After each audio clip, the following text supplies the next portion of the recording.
اعوذ باللہ من الشیطان الرجیم بسم اللہ الرحمن الرحیم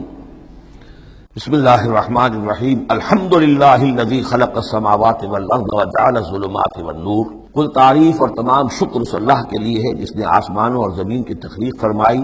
اور بنایا اندھیروں کو اور اجالے کو۔ ایک بات نوٹ کر لیجئے کہ قرآن مجید میں تقریباً 7 پارے کے فصل سے یہ الحمد سے سورت شروع ہوتی ہے۔ سورہ فاتحہ الحمدللہ رب العالمین، اب یہ 7واں پارہ ہے الحمدللہ الذی خلق السماوات والارض وجعل الظلمات والنور۔ پھر آپ چلیں گے اب 15ویں پارے میں آپ کو ملے گی سورہ کہف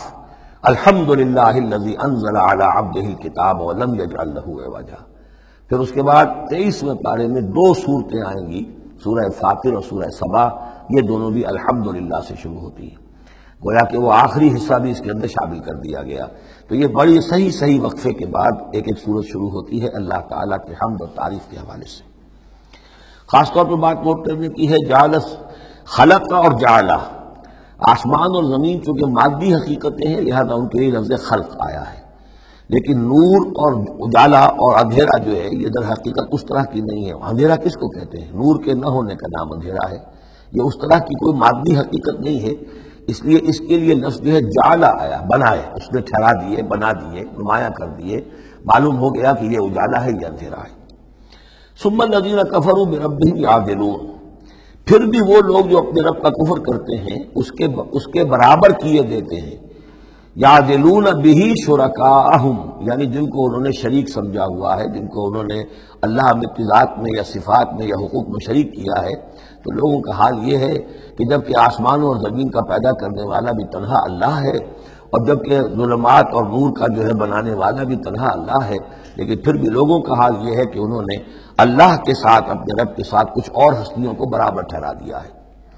مجھے ایک صاحب نے یہ بات کہی ہے کہ یہ سورہ نساء میں جو ہم 2 مرتبہ گزرے ہیں ایک آیت سے، ان اللہ لا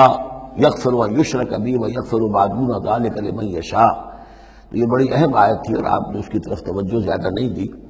یقیناً یہ بڑی اہم آیت ہے، اس میں کوئی شک نہیں کہ اللہ تعالیٰ اسے ہرگز معاف نہیں فرمائے گا کہ اس کے ساتھ شرک کیا جائے۔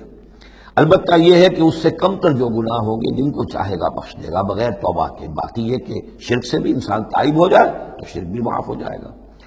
لیکن یہ کہ اس میں ضرورت ہوتی ہے اس بات کی کہ وضاحت کی جائے کہ شرک صرف بت پرستی کا نام نہیں ہے، شرک صرف اس کا نام نہیں کہ وہ مورتی رکھی ہوئی ہے اور اسے آپ نے سجدہ کیا ہو۔ سمجھنے کی ضرورت یہ ہے کہ شرک کہتے کسے ہیں۔ تو اگرچہ میرا اپنا انداز تو یہ ہے کہ چونکہ مدنی صورتوں کے یہ مرکزی مضامین نہیں ہیں، یہ مضامین تو آئیں گے، اصل میں شرک اور توحید کی حقیقت کھلے گی آگے چل کر مکی صورتوں میں، خاص طور پر حوامیم میں جا کر یہ بات اور کھلے گی۔ توحید عملی کسے کہتے ہیں، توحید نظری کیا ہے، سورہ یاسین اور اسی طریقے سے فاطر اور سورہ سبا، پھر سورہ صاد، یہ جو ایک سلسلہ آئے گا وہ ہے اصل میں کہ جس کی مرکزی جو ہے آیت وہ صورت جو ہے وہ سورہ یاسین ہے۔ یہ 23 صورتیں بنتی ہیں، 11 ادھر 11 ادھر، اور بیچ میں جو ہے وہ سورہ یاسین ہے، وہ ہے کہ جو اصل میں توحید کا مضمون ہے۔ البتہ یہ بات صحیح ہے کہ شرک ایک ایسی شے ہے کہ جس کے بارے میں ہر موقع پر ہی متنبہ کرنا چاہیے، اور اس معاملے میں چونکہ بعض کاموں سے میں فارغ ہو چکا ہوں اس لیے وہ میری توجہ سے ذرا ہٹ بھی جاتے ہیں۔ اللہ کے فضل و کرم سے بڑی پرانی بات ہے کہ 6 گھنٹے کی میں تقریر ایک ریکارڈ کرا چکا حقیقت و اقسام شرک پر، اور جس کو کہ بہت علماء نے بھی پسند کیا، بڑے بڑے جید علماء نے بھی،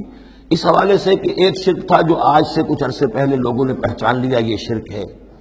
اب ان کے پیروی کرتے ہوئے آج ان کے جو عقیدت مند ہیں اس شرک سے بچ رہے ہیں۔ لیکن شرک یہ بیماری ہے کہ ہر دور میں بھیس بدل کر آتی ہے۔ اس دور کا شرک کیا ہے اس کو پہچاننا جو ہے اس کے لیے ذرا زیادہ وسعت نگاہ کی ضرورت ہے، زیادہ گہرائی میں سوچنے کی ضرورت ہے۔ جدید دور کے نظریات و افکار جو ہیں ان کا صحیح مطالعہ ہو، معلوم ہو کہ آج کے دور کا شرک کون سے، ان تازہ خداؤں میں بڑا سب سے وطن ہے۔ اب یہ بات جو ہے ظاہر بات ہے کہ ہمارے سابق علماء جو ہیں ان کے ہاں کوئی چیز نہیں ملے گی، اس لیے کہ اس انداز میں وطنیت کا نظریہ پہلے دنیا میں تھا ہی نہیں۔ تو اس لیے جو حضرات بھی اس موضوع پر چاہیں تو یہ میرے جو 6 کیسٹ ہیں ایک گھنٹے کے حقیقت و اقسام شرک پر، وہ ضرور ان کی سماعت فرمائیں۔ صدق اللہ العظیم۔